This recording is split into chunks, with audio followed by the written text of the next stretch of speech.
All right, expert authority for world. I am super excited to introduce you to Ron Bauer. I've had a lot of great people on the show, and we've all heard of businesses and investors and entrepreneurs and all this. And there's so many people that are entrepreneurs or they do things, and it's like, okay, cool. And sincerely, I'm excited for them to start their business. We all start somewhere. But the people who have gone somewhere are far and few between. And I'm looking at Ron's bio here, and I want to introduce him as a venture capitalist, and he's done these great things. He's working in biotech now, but I don't know the actual percentages, but for people who have done venture capital and then done it successfully, and then at not only a 6 and 7 figure level, but at an 8 and 9 figure level, that's not even right. It would be 10. 3 billion capital market value for one of the companies he was working with. So I think he knows what he's talking about. So if you have any questions about venture capital, we're going to get them answered as I bring up Ron Bauer right after we thank our sponsor. Every business needs a book, including yours. Visit freebusinessbookpublishingcourse.com today to learn the 7 steps to publish and promote your nonfiction lead and profit-generating business book in 8 weeks. Once again, that's freebusinessbookpublishingcourse.com.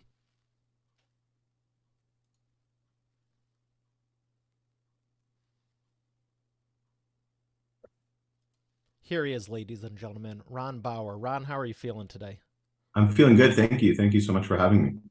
Oh, I'm excited to introduce you to Expert Authority World because, like I was saying, I mean, you have so many impressive things on your bio here.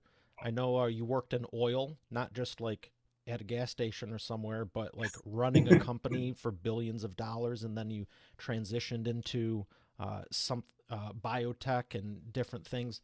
How the heck did you get started, and how do you play at that level? I think, my greatest skill has been that I've been adaptable. I've been able to adapt myself to changing market conditions. So everything I do is exactly the same. So, when you think about it, I raise money for companies. I help start up early stage companies, raise money, scale them up, bring in management teams. But the sectors are all different. I started in tech and then I moved into oil and gas and mining, and then I moved into biotech. So, it's really just being able to adapt to changing market conditions. Okay, well, now we have the secret of success. Thank you for that. Everyone can do it, right? I don't know about that. I don't know if it's that easy. There's a lot more to it, definitely. But I think, you know, there's so many, moving parts. I think the first thing is being able to not only adapt and change to market conditions, but not being afraid of failure. Mm. You know, make those calls, knock on doors, make a meetings, go and see people, take your time, invest in yourself. What if That's you really don't my want to? And let me flip this on its head. What if the problem isn't the fear of failure, but fear of success? fear of success. I mean, I don't know. I've never had the fear of success. I've always had the fear of failure and rejection. And that's most of the CEOs and the founders that I have mentored or that I meet. They're always afraid of rejection, or they're afraid of being turned down, or they're scared to make the phone call, or they don't want to take the meeting because what if they don't want to invest in my company, or what if people don't buy into my story or believe the story? I think success, being afraid of success has never been a problem for me or for the founders that I'm dealing with. It's Okay. always been really about, the rejection or the failure. And, I've never been afraid of rejection or failure. If I get knocked down, I get back up, and, you try to, throw me out the door, I'll come in the window. Throw me out the Yeah. window, I'll come in the chimney. So I've always been, I've had that ability to not to get pull myself up and keep trying until I succeed. I can relate that too. The whole feed me to the wolves, I'll come back leading the pack. No, exactly. Yeah, exactly. It's interesting you say that though. Like you're just like I've never had a problem with success or failure, and I just do it. I'm like, wow, that's awesome, sincerely. And I would have to agree. Most people do have a fear of failure, that rejection and everything. I think you can build a tolerance for it though. I think I used to be a lot more afraid of it, and I'm much less now. But I don't know. That's interesting. You're saying you've never had an issue with it. So let me ask you this then. For all the people you mentor and coach and help, I know they're not beginners or even if it's a startup company, they're not generally startup people. Like it's their first 6 months in business. They've never done it. Is it fair to say they usually had a successful background and they're transitioning into something else? Not really, not always. Sometimes I'm dealing with Really? people that they're first time entrepreneurs. I actually prefer first time entrepreneurs, Oh, and they fall in a few categories. I do a lot of university spin out deals and I work with a lot of academics. That's sort of okay. been a big part of my success has been PhD students, graduate students. They have great ideas. They've been in an academic role. They've been in a lab doing research, and they are experts at one specific thing, and they're very focused at that. And it's easy to mold those people and to teach them because they're experts and focused on one area, but they're willing to learn on areas that they don't have experience. Whereas I find that entrepreneurs that have had some success, they have their own, they become opinionated, or entrepreneurs that have created a company and failed, they're jaded, in their Mm, ways. They're if they're not pointing the finger at someone else or market conditions, then they're sort of jaded in their ways. So I find that sometimes a blank canvas, when you're an artist, yeah. I'm almost like a financial artist. So, having a blank canvas and someone who is a first-time entrepreneur or first-time founder is, for me, easier than dealing with a seasoned veteran or an entrepreneur. Now, to answer the flip side of your question, is it's great if you have a C-suite level executive, someone that spent 20 years, 25 years. Like, I've created a number of oil and gas and mining companies with executives that have come out of 20, 25-year careers. They've never been in the CEO position. They've never been in the driver's seat. They've always been a backseat position, or sitting at the main table, but not driving the ship and driving the car. And so those people, they come with a great perspective. They have experience. They know how to weather the storm as well. And usually they've been through some good and bad cycles. They understand what's coming their way. So that can also work out quite well. Yeah, that's an interesting point because I would think the more experience you have, the better. But at the flip side, if they're always in position B, it's a different personality to be in the driver's seat, personality A. And that you're Totally. not going to learn in 6 months. But I'd be hard pressed to believe there isn't a person on the planet that you could say, I've never done oil and gas or ceramics or steel. Here's all the specifics. Here's all the nitty gritty about it. I think you can learn anything, but would take a long time to change a personality habit and behavior, if ever. No, for sure. And in my oil and gas ventures that I've started up, they've always been led by people that have been in key positions in major mid-sized to major producers. So these are Okay. people coming with 10 to 20 years plus experience in key positions. They've drilled wells, they know what to look for, they've worked in specific areas. They might not have been the CEO or even the COO or the number two or three person in the company, but running a small energy startup after you were like a vice president of a 20 billion, 30 billion market cap company, and you were in charge of budgets that were $200-300 million drilling budgets a year, and now you're in charge of $20 million budget. It's not really that difficult to be the CEO of a company with 5-6 employees when you were employee number 10 out of 2,000. So it's actually they actually prefer it because the responsibility, it's actually less responsibility, not more, in some senses, with a bigger payday at the end of the day. Well, that's cool. Yeah, this is intriguing to me because you got me some of my own preconceived notions. You're kind of turning them on their head. I want to go back to that fear of failure. Okay, so you've never had a fear of success, and the people you've worked with don't either. So let's talk about the fear of failure because I know that one's for sure in most people. Um, how do you help them overcome it? You know, my biggest problem that I have with founders are that they invest in the company, they invest in the business, and they're not willing to invest in themselves. Nine out Okay, of 10 why of do the you think founders, that is? I just think people assume that they're good presenters and they present well and they're great public speakers. And 9 out of 10 of the founders that I work with, I record them giving a presentation And everyone's afraid of public speaking and standing up, whether in even if it's on Zoom or even if it's on a another virtual platform, or if it's standing up in front of an audience. Some people have a fear of public speaking, and so I'll record them, and they'll most of the time, 9 out of 10 of them, Mario, they'll look terrible. They'll be poor presenters. They sound terrible, or they'll stutter, or they have bad body language. And then they'll look at it and they'll say, "Oh my God, I just look terrible." And I'll say, "You've got this business that could be $1 billion company. You've got a great background. You've got a PhD or a master's degree. You're an expert in your field." And a lot of them, some of them will get insulted with me. They'll say, "I'm a lecturer at Cambridge or at Oxford, and I present in front of hundreds of people every semester, and no one's ever complained." And I'm very honest, and I'll say, "Those people have to attend your class. They don't have a choice. It's not like they're coming to a TED talk, or they're coming to an event where they're paying for a ticket, or they're going to a concert. They're there for education. They have to attend your class to get their degree." And I Or they said, fail, literally. "Yeah, exactly." And I said, you're just a terrible presenter." And I said, "What are we going to do to fix this? Because if I take you and put you in front of investors, they're going to turn you down. A lot of them are going to say, this guy, he looks great on paper, and his idea is a great idea, but how's he going to raise money if he can't even present properly?" So what I do is I go into the psychology and the science of it, and I say, let's go and hire a speech therapist or a public speaking coach, and let's work with you on 5, 6 sessions, so you improve your pitch. The pitch is key for me, and I want to turn them into the best investor pitch that they can deliver, because I will help them create amazing investor materials, and I will help them tell their story better than they can tell it, because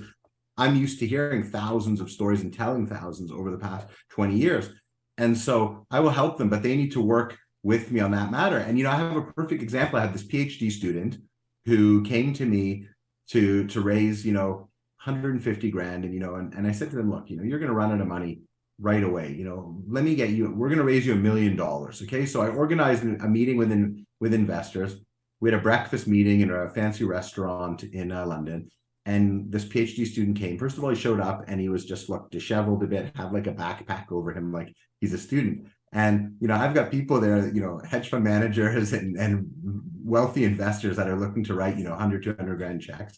And he comes and he's like stuttering and sweaty palms, and he just gives like the worst presentation. He's all sweating on his forehead, and my investors are like, "Who is this clown? Where did you find this guy?" And this guy's like 28, has a PhD from Cambridge, amazing. And so I pulled him aside and I said, after the presentation, he's like, "How did I do?" And I said, "Dude, you did terrible. That has to be one of the worst presentations. These guys are not going to invest. There's no chance." I said, "We have to fix this." And I told him a story. I said, I had to go, Mario. I was afraid of speaking. I'm used to going in meetings and speaking to 5 or 10 or 15 people. I have no problem, 5 to 20, 5 to 10 people. That's my sweet spot. But I had to stand up. My brother got married and had a massive wedding, 300 people. And I didn't know anyone. Our family was maybe 20, 30. I knew maybe 50, 60 of his friends, but there were loads of people I didn't know. And I was his best man. And he's like, you have to get up and give a speech. And I was, all of a sudden I was like, I had anxiety. And so I hired this speech therapist, and they recorded me. They gave me tips. Eye contact helped me, and it transformed the way I, deliver my speeches now and my pitches. And so I introduced this PhD student, CEO of this company, to the same speech coach, and it transformed the guy. He went out on the road. He raised $11 million for the company. It's unbelievable. He's like Tony Robbins now. He presents cool. Basically, he's like a mini Tony Robbins now. After stuttering, shaking, sweaty palms, sweating from his forehead, his just whole presentation has been transformed. And I probably changed this guy's life. And when you think about it, that small little thing of working with, on your pitch and helping them deliver their pitches could change your entire life on how you raise money and how you present to investors. So I got some questions, but I got to back up because I didn't know you were helping them with pitches. And so you're helping them with pitches, the speech, and all this stuff. I do everything. I'm like their best friend, their partner, and you professionally grade people on how well they present. I was like all excited going into this, and now I'm like, I'm glad I got my red tie on because at least my face will match it. You got me a little freaked out. You're fantastic. Let me tell you. You're fantastic. I've watched your videos. You've got it together. You've got Oh, your even act other together. ones. Okay. You present well. You look the part. You speak well. You're doing a great job. So I'll give you like a 99 out of 100. Okay, Okay. you've got it going on. I appreciate that. I'm like, oh, good. And this is live too. No anxiety here. But joking aside, somewhat, that I was actually, when you started saying that, you're like, yeah, we record them and do all this. I'm like, we're recording it right now. Okay, awesome. Um, how did you decide to put him in front of people first? Do you ever say, you know what, I don't want to put you in front of anyone before we work together? Or is that what you always do so they get a feel for it? That's a great question. And so that specific deal at that point, that was one of my first deals that I was doing over a period of like 5 or 6 years because I had a big exit in the oil space. And then I went back to school, did my master's degree and started a doctorate.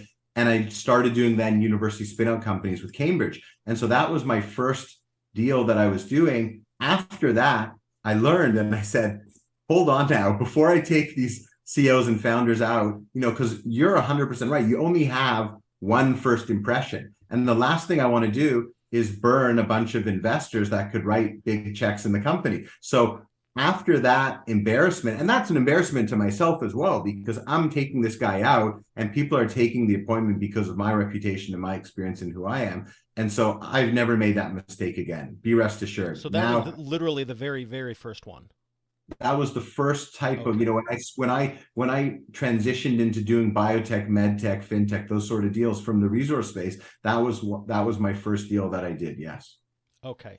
I really wasn't sure. Like, I didn't know if you just, that trial by fire thing. I was speaking in front of an audience in, where was this one? Tampa, 6-8, whenever it was, years ago.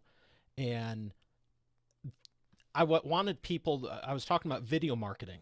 It was what I published my first book on. And I was talking about video marketing and also publishing. What my core business is now, business book publishing. So I was asking who's afraid of going on video. This probably similar, like who's heard of video marketing? Everyone raises their hand. Who's afraid of doing it? Half the room constantly. I Of go, course. who thinks it's super difficult? The other half. So I go, all right, who's literally afraid of doing it? And like half the room raised their hand, and I found someone in the front row. I'm like, come up here, sir. I brought him on stage knowing it was being recorded, but just having him walk up. And I was like, why do you think it's difficult? This and that. And then I pulled out my phone and record. Like, I did it intentionally as like, let's go into it. But when you were saying he was that nervous, I'm like, I don't think he did that intentionally. And then the whole sweating and everything, is that just because your nerves get so worked up? Like, I mean, you're not. I'm trying to figure it out from a physical I think it's standpoint because, like, anxiety. when you're playing basketball or jogging, it's like you're exerting physical energy. But standing there, like right now, if I just start getting all anxious and nervous, is it really just your nerves freaking out? I think it's anxiety. I think people, when they're anxious and they're afraid of the unknown, and that's why I think practice is important. That's Mm-hmm. why you see these professional athletes.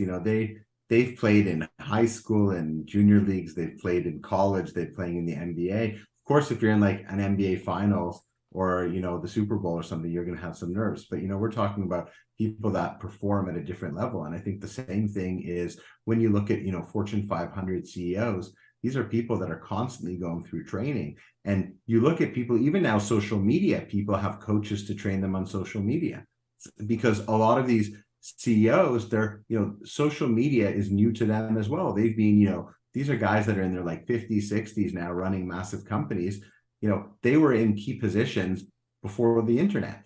Yep. So it's a transition. People transitioned into the internet. There was web 1.0, web 2.0, now 3.0. Now you've got social media, you've got metaverse. I mean, it's I almost feel that the metaverse is actually virtual reality is taking people back rather than forward. That's interesting. I have more questions, but let's go here real quick because I saw something even the other night, last night, about things not going so well for certain companies. I'm not going to name how they're losing 100,000 customers a month since they started 8 months ago, but yada, yada. But I was thinking, and then I found a quote. Have you ever seen the show The Office? Yeah, of course. th- there's this one I pulled up a clip, and Dwight's talking about Second Life, and he's like, it's a multi-role player. There's no winners and losers, and Jim's just like, oh, there's losers in Second Life, and all the comments were like, this was metaverse 10 years ago. And I remember in the mid 90s when like virtual reality stuff was coming out, and even the late 80s when stuff was, and I was like, this really isn't that different than what everyone's been pitching for 30, 40 years, just different. Very different. And you see now, I have one of these, I'm doing a metaverse education deal, and my kids are super excited about it. I have a 13-year-old and 11-year-old. They've been dying for a Meta Quest 2 and one of these VR things. And So safe to it's say they played Minecraft? they play Minecraft, they play Roblox. My older one's Minecraft, the younger one's Roblox, Brawl Stars, everything, all these games. And you put on these headsets today, I mean, all of a sudden like 2 hours is gone and you're on your own, and I did a meeting in the metaverse yesterday in spatial. It was the craziest thing. All of a sudden, you've got an avatar and you've got the goggle, you've got the headset on, and you're speaking with someone and you're in the room with them walking around, and it's unbelievable. It's crazy. And my wife's tapping me on the shoulder after saying, why do you have this headset on? And I'm like, I'm watching a movie on Netflix on a big screen TV. And she's like, why didn't you just come up to bed and watch it with me in bed? And so I think there's going to be this whole parallel world of people that are shy or that are, extroverts and that want to be on their own, and they're just going to be, it's going to be like the pandemic all over. Just there'll be no pandemic. People will be stuck at home with these headsets on. It's taking people back rather than forward in many senses.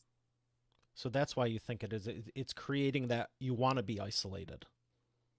I think it's good. There's a few things. There's good and bad things for it, for definitely good and bad things. But I mean, and you can see the change. You can see how people are communicating differently, and the way everyone interacts is changing. And technology has been great in many ways, but it's also now the younger generation. They're everything's so different today. You speaking with dating and speaking with girls and socializing, having a group chat on WhatsApp or on Snapchat or going on, setting everything on apps. Before you used to go to a restaurant or a bar and or to a movie, no one's life has changed dramatically. And I'm involved in a lot of these businesses that are utilizing, fintech and ed tech and these various SaaS softwares and things. And so I guess that's the future.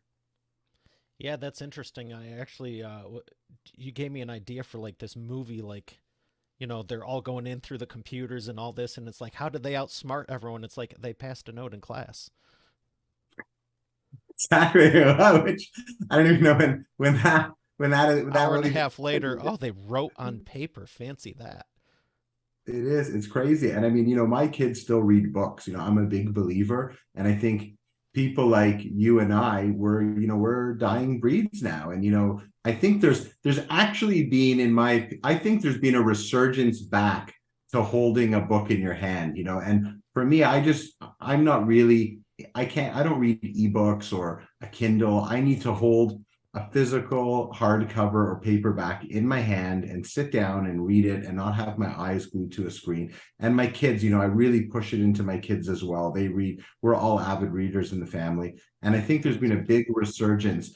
Authors that have become New York Times bestsellers have gone and bought. They're saving all these independent bookstores. There's a real big push here in London. I see people like Ryan Holiday, in Texas as well. He bought his local bookshop as well and is profiling up and coming authors.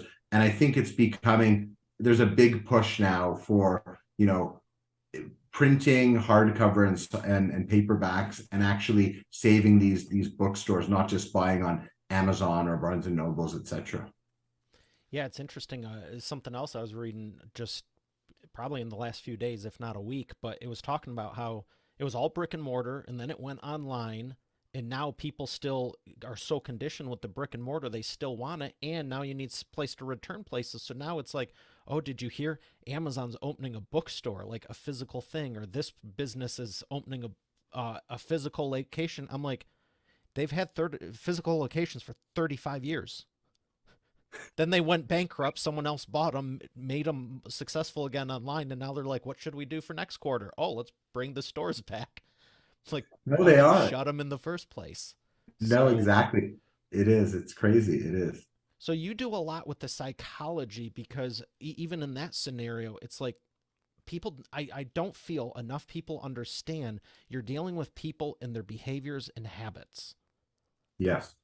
So again, you get the bookstore, you get the whatever store, you close all the buildings, and then 8 years later, people go, "We want our buildings back." So what do? You bring the buildings back. Like you have to change people's habits, and that's far harder than going. I mean, shoot, YouTube, you can learn. Go this weekend, watch 20 videos on whatever. You're gonna know more about it, but to actually incorporate it is different. So why do you focus on the psychology so much? I just think it's important for people to be really good at what they do and understand, you know, the dynamic of the investor journey, who you're dealing with, what they want, what their needs are. And I'm by no means an expert. I'm fairly focused and good at what I do. I But think you have I'm, a higher level of understanding than most. no, definitely. But I'm also, my real skill has been my ability to adapt and to also, educate myself and learn and understand the changes. And so I'm constantly working on, I've created this roadmap that works for my portfolio companies and for the founders I work with. I'm constantly updating that roadmap, with different stages. I have, anywhere from 9 to 17 stages, depending on the stage of the business. And, it includes everything from, taking their back of the envelope idea and understanding, how do we take that idea? How do we brand it? How do we go and get trademarks and patents? Which lawyers you should use, the accountants, the auditors. I like to tell all my founders to use copywriters and graphic designers and, hire photographers and videographers. I don't like stock imagery. That's one thing that really You bothers and me me that both. Thank you for people that. go, you're raising millions of dollars and what you can't pay a professional photographer for, one day, take 4 or 5 outfits, go to different places, take a bunch of nice photos with your staff. You can't hire a videographer to do great content, professional filmed content in high resolution. I don't mind if you have a little bit of stock footage and stock videos and stock photos in between, but have, Yeah, real for B content roll. in your deck. No, definitely. I just think it's really important. So I want to understand the whole journey. And then, we want to understand every stage of investors. The one, like, for example, I'll give you one thing. I always make the people I work with, I always make them pitch their friends and family first. And they say to them, you don't need to raise $2, $3 million from your friends and family. Raise 50 grand, 100 grand. And they all say to me, they get embarrassed, they get anxious again and nervous. I can't pitch my friends. I can't pitch. And the question the sort of the rebuttal I say to them is, if you can't raise 50 or 100 grand from your friends and family, how do you expect a stranger to give you money? I said, why should a stranger give you money if your own friends and family, if your parents won't give you 25 grand, 50 grand, raise something. And it's really important for founders to have skin in the game. They need to have that sense of pressure where failure is now not an option because you're going to be held accountable. Every time you go to dinner with, that aunt or uncle or cousin and they ask you how your business is going, you're going to have in the back of your mind, failure's not an option. I need to make this a success. And that's going to be, an extra fire under your feet on your journey to success. And so there's a few things I like to put in there. That's one of them as well. That's a really, really good point. I got to ask, tell me about your new books, and is any of this in those? All of it's in my book. So the first book that I wrote during the pandemic, I'd always wanted to write a book, and it took me years. I had ideas and this and that, and finally I sat down, I completed the book, I finished about 80-85% of it. I just couldn't finish it. And I started with one ghostwriter, and we just had a personality clash. He couldn't get my voice right, and I tried and it wasn't working. So the publisher brought me an editor who was really good, and they helped finish it with me. We completed it. I was ready to publish the book. That's the book, Capital, Raising Money in a Digital World. The first one, you can see it. It's online everywhere, and it has a bunch of pre-orders. And then my plan was to publish it during the pandemic, and I gave really distinct advice in there about starting up your business, what you need to do to package it, how to take your business from, let's say, not A to Z, but like to H maybe, and raise money and stay private. And all my case studies in there, I had like 5 case studies where I was super excited. 3 of the companies ended up taking public right away. I didn't do anything, any of the advice I gave in the book, I didn't follow myself. And then 2 of the companies went bust. They just blew up because, different reasons. And so all of a sudden I'm there with like my hands on my head saying, what do I do here? How can I go and publish this book? I've got pre-orders. So I put it on hold and I changed it. And then I was ready to go out and have it published again. And there's this paper shortage. And my publisher is like, look, we can't go out with an ebook because we have pre-orders and we have bookstores ready to carry it. In the meantime, I started, because I've had such great success the past 3 years in taking companies public, I wrote a second book, which is called Exit Plan, Raise Money and Go Public, which basically is everything I'm explaining today, but it jumps forward and skips a bunch of steps. And it's about, starting your business up, doing a couple of private rounds, and then doing a pre-IPO and an IPO round, because I realized that's really my sweet spot. And so that book is coming out as an ebook the week of December 18th. And then it will come out as a hardcover special edition in a paperback afterwards, around just after New Year's time. So I realized I did it that one different. So it's quite ironic that my second book will come out before my first book. But you got them both done. Exactly. I got them both done. The thing I think trips most people up from all the audiences I speak to on publishing. It's just that getting started. Like, I don't know if it's that fear of failure, fear of success, whatever it is. I'll look stupid, but you did the hard part. It's not easy. Are you doing an audiobook by chance? I will do an audiobook. Yes, I plan on doing an audiobook as well. We're going to do the ebook, audiobook, everything. But, it's not easy. And I read, and, nonfiction business books, I've read in the past 2 years, I'm not exaggerating, probably 50, 60, but more even. I read like a book or 2 a week, and I read quite a bit. And, there's a lot of great books out there, and dynamics are changing. And, and I've taken, for me, when I was younger, people would hijack things off my website or my investor presentations, and I would get furious. I'd say, people are copying me, now I'm flattered. If people, take ideas Here's from the things PDF I do. download of exactly what you want. No, exactly. I'm flattered because, it's the best, it's the greatest form of flattery if someone's, copying things that you've created. And so I'm not plagiarizing things, but I've seen some great ideas in books, the way they're, like, for example, my second book, I've got sections after each chapter now where I'm asking people questions, and they can answer those questions and make notes. And then there's also a call to action and takeaway and things they can scan to get certain things. Whereas, I've seen, and that's become a hybrid of probably 4 or 5 books that I've read in the past year, that I've said, wow, this is great. There's an extra 30, 40, 50 pages in this book that in the beginning, I thought, the first time I saw it, I said, oh, these guys are just trying to fill pages because they have nothing else to talk about. And then after the second or third chapter, I realized, wow, what a great idea, because I'm the guy that was usually highlighting or making notes, and then you never go back to those pages. You know what I mean? You highlight stuff and you rarely go back. It had to be really, really good, like life-changing, and then you had to find, was it chapter 2 or 3, then narrow it down from there. Oh, there's that line.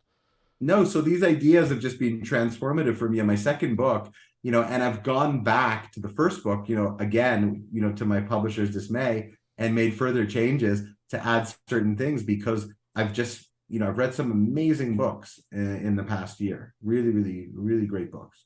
I'm glad you're adding that in there. My new one, the publishing method, also has the lines where I literally say 2 or 3 times, stop reading and do this, otherwise the next chapter is not going to make any sense. And I put lines in there to literally, like, go over your title or subtitle. What does it matter how it's printed if you don't have a title or subtitle?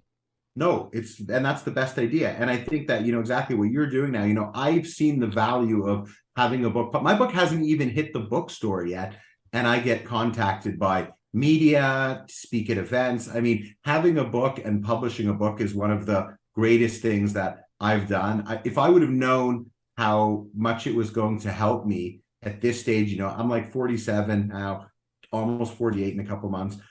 I would have gone back 10 years ago and published a book. I would have gone through the same process. It's so easy today too. People all say, "Oh, it's great for you. You know, you have a graduate degree, you can write, you read a lot." And I say to people, you could be illiterate and get a book published. I said, it's today you can have a ghostwriter write it for you. You can find a hybrid publisher, or you can self-publish it. There's so many publishers. It's so easy to publish a book today. It's easy to get your book on Amazon. There are fantastic people, that are publishers and that can help you put a book together, like yourself. I've seen some of the stuff that you're doing with your business, and it's just, people don't realize how easy it is today to get a book out there. And if you're an expert at one area in your business, there's no reason why you can't have that book out there to teach people and use it as a hook and as a tool for lead generation for your business. And for me, it's been fantastic. I've been invited to speak at colleges, to speak at universities, and give lectures, and on Zoom and on Teams give talks. And I have pre-orders on the book just because so many people have heard me talk about it already. Yeah, I couldn't agree more. And it's astonishing to me, everyone that puts all this money into social media, post, blogs, whatever the case may be. And then it's like, oh, I'm not sure if I can do a full book. It's like, you have 461 videos on YouTube you professionally shot. You don't think you could have anything to say? Really? No, exactly. I agree 100% with you.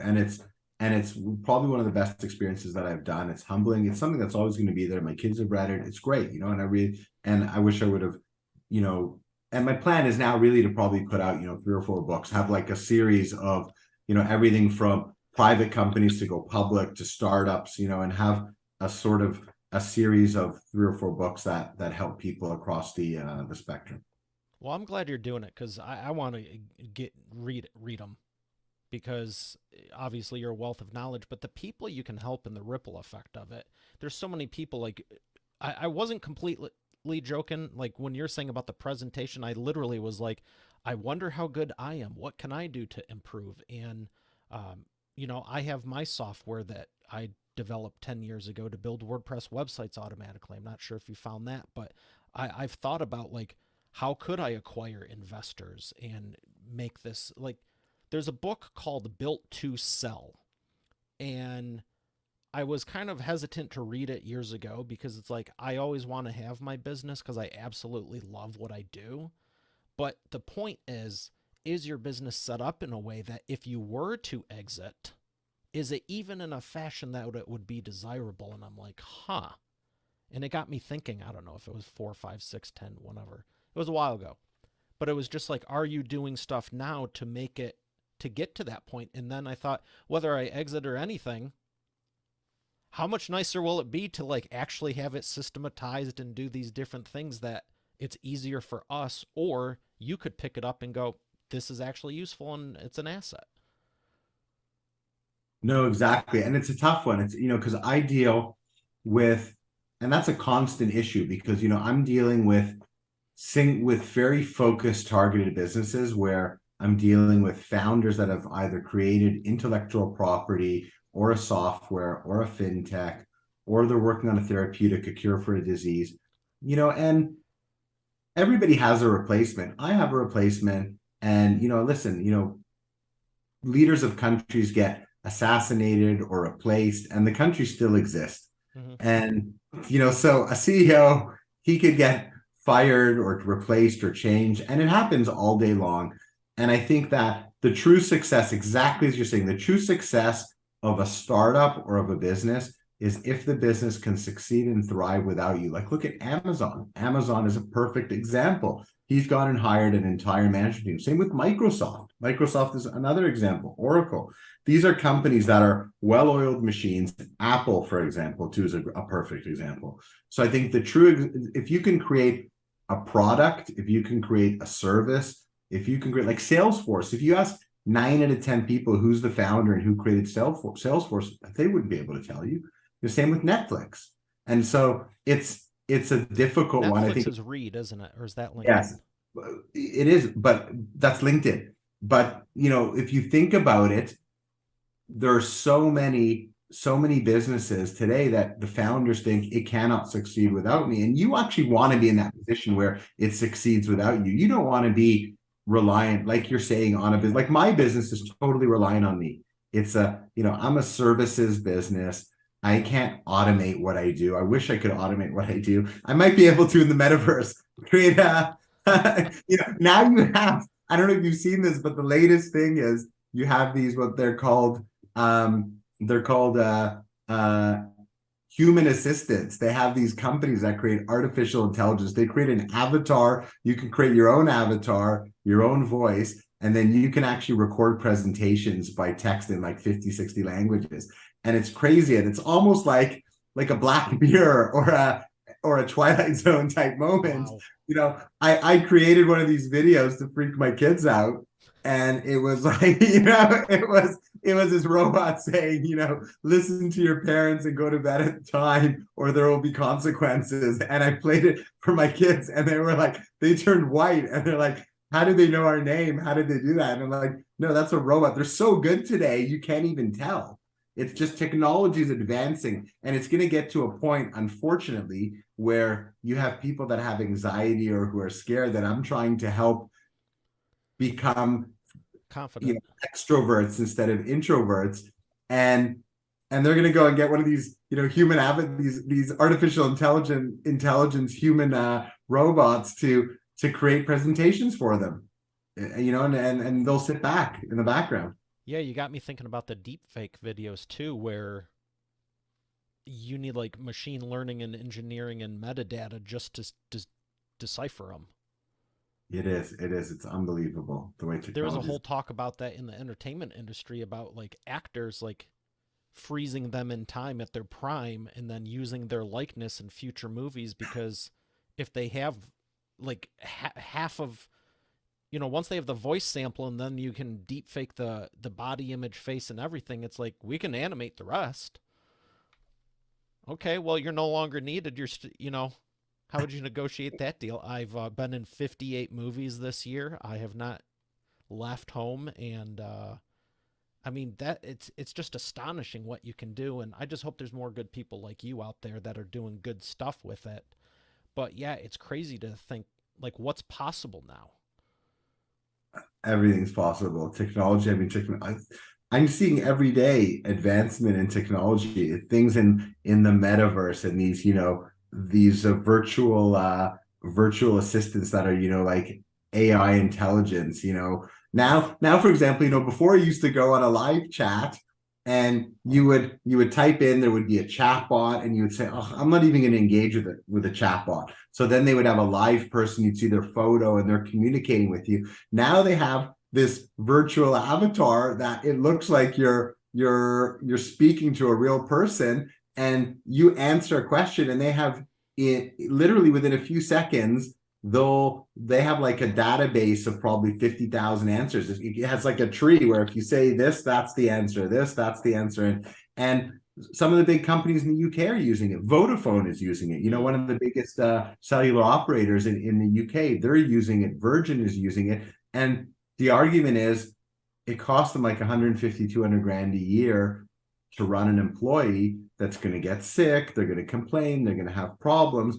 And, it costs them 100, 150 grand to get one of these customized, human robots on their That platform can for work people. 24/7. Exactly. And thousands of people interact with exactly what you're saying. And thousands of people, no downtime. And, just they could have 20 of them in a room working, and then have, maybe one or two tech support people remotely managing it, making sure a thing doesn't go in overload. And I think that's the way there are going to be so many jobs are going to be automated.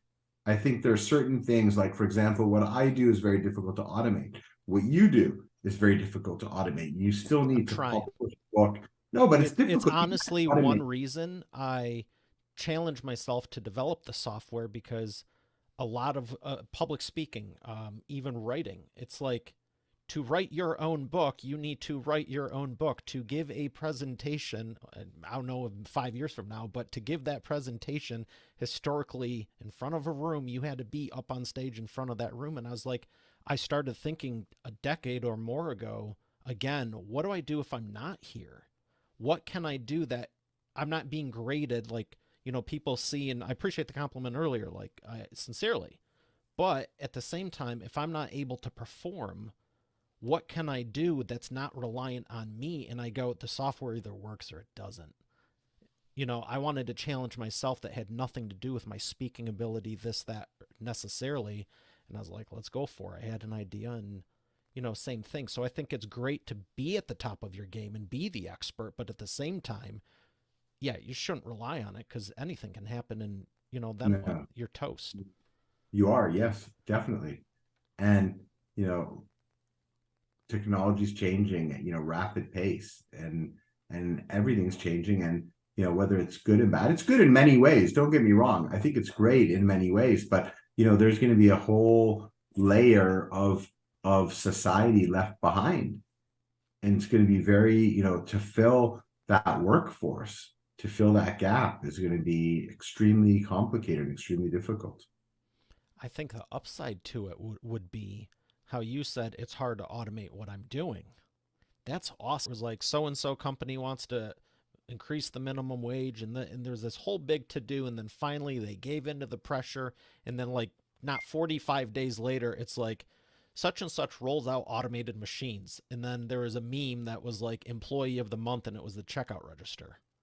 Those like U-Scan type Yeah, deals, and I think I realized in high school, I just always loved people and helping people, whatever it was. Um, it's hard to replace people. If you're doing a very hard, people very hard. activity, if you're helping someone overcome their shyness and speak, you go from not being able to speak to 5 or 6 people to raise 11 million capital. That's phenomenal. Good for you and good for him. Yes, You're definitely. not systematizing that necessarily. There's a whole lot of that psychology going into it. So I think for anyone worried about losing whatever they're doing, transition to something now that's a little bit more like you always need the human element of it. Of course, I tell people just be good at one thing. You don't have to be, a jack of all trades. Be, master of nothing. Be really good at one thing. I'm really good at helping these founders, and CEOs on their journey. And the journey involves, like I said, everything from starting up to raising money to, speaking to investors, preparing your material, pre-IPO, going public. There are maybe 17 steps, but it's the same journey. And where you jump on that, on the where, on which station the train stops for you, whether it's, you're getting off at the first stop or the eighth stop or the 17th stop. I've worked with people from, someone that has a back of the envelope idea to a, one company that took public last November. They were around for 28 years. It was a late stage business. They tried to go public 3 times. They failed because of various factors. They met the wrong group, market conditions weren't right, the wrong consultants, and they just, they were at wit's end. They were going to sell their business, and I came along and said, this is my roadmap and this is my system, this is how it works. And, I raised them, helped them go public within 7 months. They followed my path, and the CEO did not believe me. He said, this will not work. The chairman was the main founder. It was named after him. The CEO was his partner. They were college roommates and set it up in their basement after college, 28 years together. And the CEO said, this isn't going to work. I don't think Ron knows what he's talking about. He's blowing smoke up our ass. And, 7 months later, I helped them go public on NASDAQ. They raised 20.2 million in their IPO, way more than they expected to raise. And then the stock became, like a meme stock, like, GameStop time. The stock went bananas, went up 90%, traded crazy liquidity. Off the back of that, they raised another 23 million 3 weeks after the IPO, had another 4 million of warrant conversion. So now they had like 47-48 million dollars raised in a period of, 8 months from start to finish. And they have the chairman and CEO. They probably have my wedding photo, my personal photo next to their wedding photo. They probably have it. If they don't, they should have it. If they don't, they should have it, because I changed the company's life. I changed their employees' lives. I changed their lives. The chairman came in to London, had lunch with me on the weekend, and said to me, everyone said, you're full of shit. This will never work. We tried so many times to do it and failed. And I told everyone, no, I believe in you. and I pulled it off and I helped them, and they followed my process. They listened to me, even though they didn't agree at certain stages, but they knew that I had their best interests at heart. I was not leading them down a path of failure or a wrong path. It was an unknown path to them. And sometimes the unknown is scary when you're an expert and you think you know your business well and you know everything better. But sometimes it takes an outside force to look at your business and how you present it and on what path you're going. You need to hear outside advice. And I'm the same way. I'm at the stage now where if people have a better idea than me and it works, I'll try it. I'll throw money at Yeah. anything. I'll give it a go. Sometimes it fails. If it fails, it's my mistake for trying. But if it I works, wouldn't even say it's a mistake. You're at least going to learn. no, of course, 100%. I learn from failure all day long. Some of my greatest successes have come out of failure. Yeah, that's good you're still open to it because you were saying earlier people get jaded. And I've had moments like that where it's like, you want to do that next stage, but it's like the last three or four may have not went so well. Now we got to, ramp up or, prime the pump again. And it's like, how many times you got to do this? No, I mean, I lose money all the time. Not every deal I do makes money. And people say to me, oh, you've been doing it for so many years. And I'm like, well, I'm well ahead of the game. That's for sure. It's obvious that I'm ahead of the game. But I also lose money. If I had a crystal ball, I say to people, if I had a crystal ball, we wouldn't be on this call right now. If I had the secret formula myself, I know I have a process and it works. And most of the time it works. But sometimes those market conditions are against me too. I mean, you don't have to be a rocket scientist to see what's going on in the stock market right now.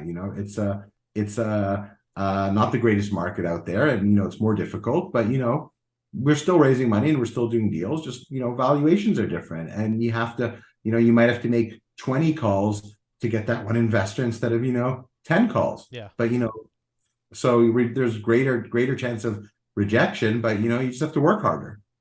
And Yeah. that's And the key. if you're past that rejection, it doesn't matter. Who cares if you have to make 50 or 100 calls? It's still possible. No, exactly. I love everything you're sharing. I got to ask, is there anything else, like one other tip about, not like you haven't shared 78 already, but is there any other one big thing that everyone should consider if they're looking for venture capital? Yeah, I mean, I would say don't create a business or set a business up with the thought of making money. The greatest success stories in business were people that found a problem and they created a solution for that problem.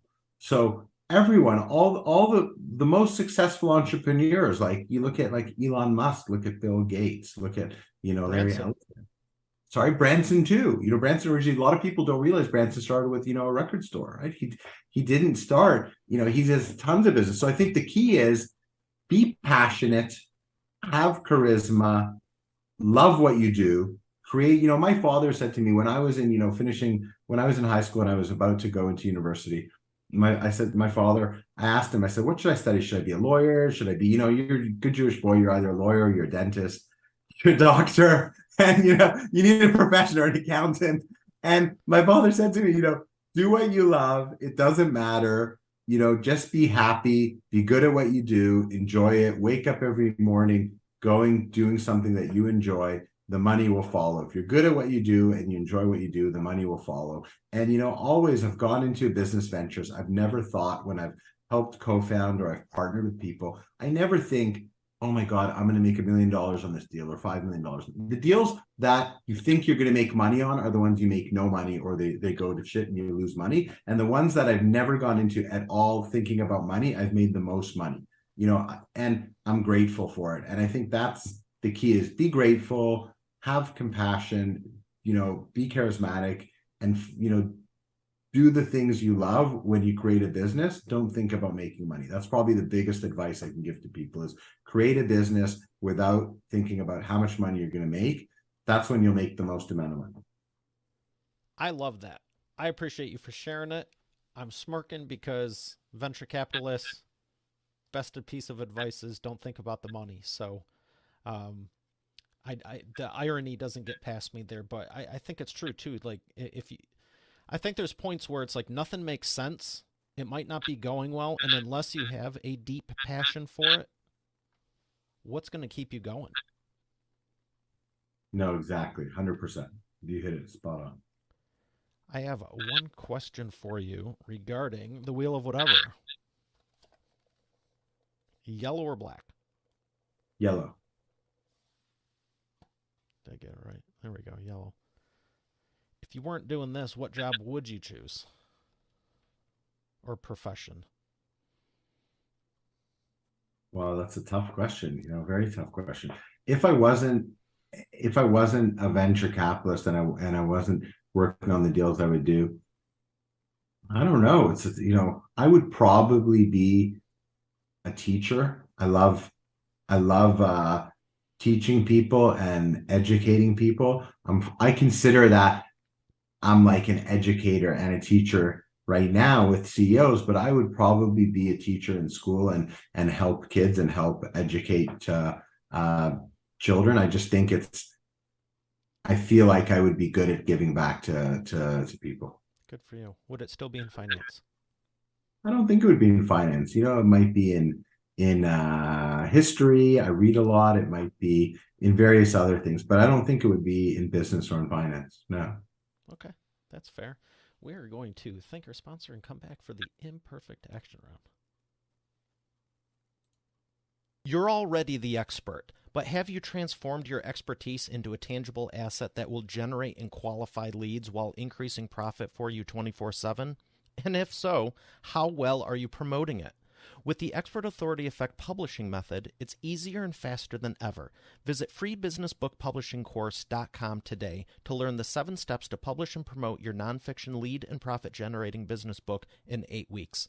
Visit freebusinessbookpublishingcourse.com to get started now. Once again, that's freebusinessbookpublishingcourse.com. And we are back with the imperfect action round. Ron, are you ready to take imperfect action? I'm ready. All right, got 3 questions for you, 60-second or less answers. The first one, what is the fastest path to the cash? Fastest path to the cash is, setting up your own business and being really good at one thing and figuring out what product you have or something, like a direct to consumer, something that you can sell. Excellent. Number 2, what is the biggest problem you see your prospects making and the fastest way for them to fix it? The biggest problem that I see them making is not being prepared for investor meetings, not being ready, and just practice. Record yourself, have your partner, your spouse, your parents, friends record you so you can see how you look and how you sound. Excellent. Number 3, what is the best way to maximize customer lifetime value? Wow, the best way to maximize customer lifetime value is ask the customers, be open to hear your customers' needs. What do they want? What can you do to offer a better service or improve your product? How can you change it? Um, your best opinion will come from your customers always. Excellent. What books would you recommend to Expert Authority World? What books would I recommend? Oh, I would. There's so many. I mean, I would say The Breakthrough by Tom McCarthy. I just read that one. That's a fantastic book. I would say also Perfect Week Formula. Craig Ballantyne's a great book. I'm reading Ego is the Enemy. Ryan Holiday is a fantastic one. And I read this amazing book. It's called Unstoppable. Wes Watson. Have you heard of Wes Watson? This guy, I he's have like not. blown up on social media. Amazing. So, he spent 10 years in prison, came out and transformed his whole life. And he's a massive, fitness coach and personal motivational speaker as well. And his book is awesome. I love that. Another one is Dan Fleischman. It's about, startups. He created this book about how anyone can set up a start for under $1,000. You can create a brand and set up a startup. So Dan Fleischman's book, he's a good friend of mine. His book is amazing. Ed Milet's book also unbelievable. I've just started reading that one too. There's so many books out there, but I think those are good 4 or 5 books. I was going to joke and say let's just keep it the first dozen, but I do appreciate all the recommendations because there's books that guests have recommended in the past that I read, never heard of them. So thank you for those for me and the audience because As a publisher, I always love learning more about books and great ones. And I found it interesting when you were saying, I was reading this one and noticed this, and I was reading this one and noticed this. And it's like, again, it's not rocket science. It's like if most people are doing it this way, maybe you should follow suit. Yes. Where would you like people to learn more? You can go to my website, which is www.thescapital, THES capital, CAPITAL.com. And then, my social media, my Instagram, which is, at Ron Bauer 888. And, I can send through all my details after it, where people can just reach out to my team. And, we're open to, I'd love to hear great opportunities. And if there's ideas that people have for a great business, I'm always open to hearing about them. Excellent. Well, I can't wait to connect further. We'll make sure all that's on the show notes on eainterviews.com, the links and everything. Thank you so much for sharing what you have. I wish we had more time, but I've thoroughly enjoyed this. So thank you again. No, thank you for having me. I've thoroughly, this has been a great interview, and I really enjoyed meeting you and hearing about all the great things that you do. Well, thank you so much. All right, Expert Authority World, we have another great episode today. I'll see you on the next one. Have a great day.